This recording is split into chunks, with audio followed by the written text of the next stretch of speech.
আমাকে অভাব করে দেয়। সুবহানাল্লাহ।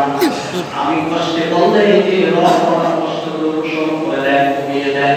ওই রবের প্রশংসা করছি, এমন রবের প্রশংসা করছি যে রব আমি আমার মায়ের গর্ভে যখন ছিলাম আমাকে না খাইয়া, যে মানুষের নামের ভিতরে আল্লাহ রাব্বুল আলামিন মায়ের মাসিক বন্ধ করে দিয়ে সন্তানের নাভি দিয়া সন্তানের পেটের ভিতরে মায়ের ওই রক্তটাকে সঞ্চালন করে দিয়েছে, যার ফলশ্রুতিতে সন্তান ধীরে ধীরে আস্তে আস্তে মায়ের গর্ভে 10 মাস 10 দিন বসে পরিপূর্ণ একটা মানুষের রূপ নিয়েছে। সুবহানাল্লাহ।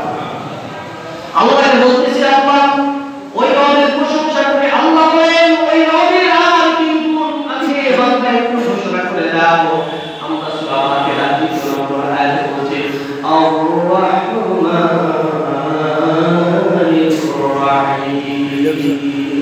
ও আমার মালিক ওই রবের প্রশংসা করি যিনি চিরদয়াময়, চিরদয়ালু। চিৎকার করে বলে আল্লাহু আকবার। আমার আল্লাহ রহমান, দুনিয়াবাসীর জন্য রহমান। দুনিয়াবাসী কেউ নামাজ পড়ে, কেউ পড়ে না, কেউ আল্লাহকে মানে, কেউ আল্লাহকে মানে না, কেউ কুফর করে, কেউ ঈমানের পথে থাকে, আছে না? কিন্তু কেউ কিন্তু না খেয়ে থাকে না। যারা ঈমানের সাথে থাকে তারাও খেয়ে থাকে, যারা বেঈমান হয়ে থাকে তারাও খেয়ে থাকে। ঠিক কিনা?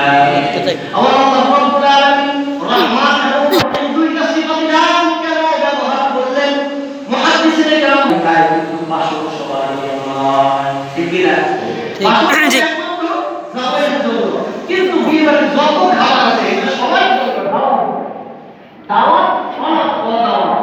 আপনি বরের সাথে গিয়েছেন বা যাননি, খাইতে বসেছেন, আপনাকে কেউ উঠাইয়া দিবে, আপনি খেয়ে যাবেন, এখানে কেউ নিষেধ করবে না। কিন্তু এক জায়গায় গিয়ে স্টপ, ওখানে একজন ছাড়া আর কেউ যেতে পারবে। এই জন্য পৃথিবীর বুকে আল্লাহ রাব্বুল আলামিন দুইটা নাম ধারণ করলেন, সিফাতি নাম আর রহমান আর রহিম। পৃথিবীর সব মানুষের জন্য আমার রব রহমান। যতদিন পৃথিবী আছে কিয়ামতের আগ পর্যন্ত আমার মালিক রহমান। কাফেরকে আমার আল্লাহ হয়ে আসবে, মুমিনকে আমার আল্লাহ হয়ে আসবে। আল্লাহু আকবার।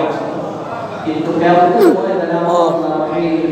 কাফেরের জন্য কোনো ফ্যাসিলিটিস নাই, একমাত্র সুযোগ সুবিধা হবে মুমিনের জন্য। আল্লাহু আকবার।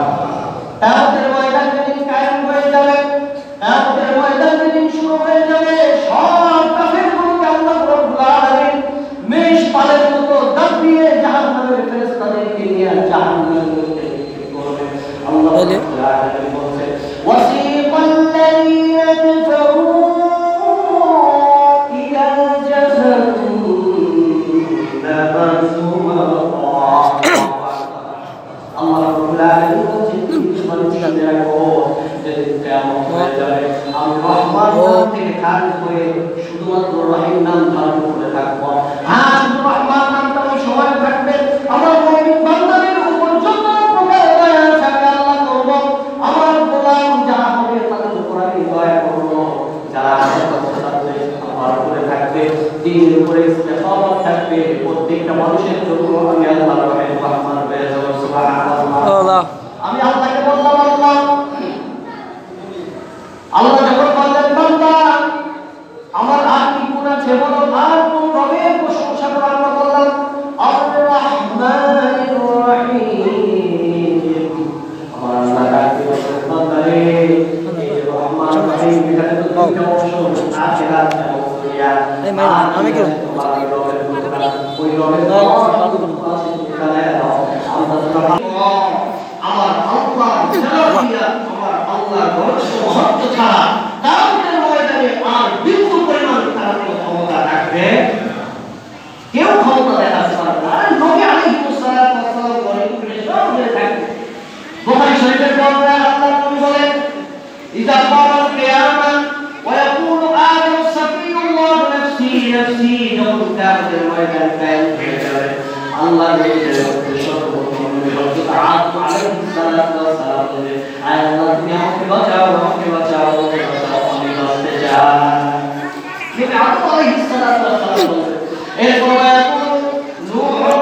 রূহুল্লাহ নাফসি নাফসি ওয়া ইয়াকুলু ইব্রাহিম খলিলুল্লাহ নাফসি নাফসি ওয়া ইয়াকুলু ইসমাঈল খলিলুল্লাহ নাফসি নাফসি ওয়া ইয়াকুলু মুসা কালিমুল্লাহ নাফসি নাফসি ওয়া ইয়াকুলু ঈসা রূহুল্লাহ নাফসি নাফসি সব নবীগুলো নাফসি নাফসি ইয়া নাফসি বলতে থাকবেন আয় আল্লাহ কিয়ামতের বিভীষিকা থেকে তুমি আমাদের বাঁচাও আয় আল্লাহ কিয়ামতের ভয়াবহতা থেকে তুমি আমাদের বাঁচাও সব মানুষগুলো ইয়া নাফসি বলতে থাকবে তুমি হাদিসের শেষ দিকে এসে ওয়াকুলু মুহাম্মাদুর রাসূলুল্লাহ উম্মতি উম্মতি উম্মতি চিৎকার করে আল্লাহ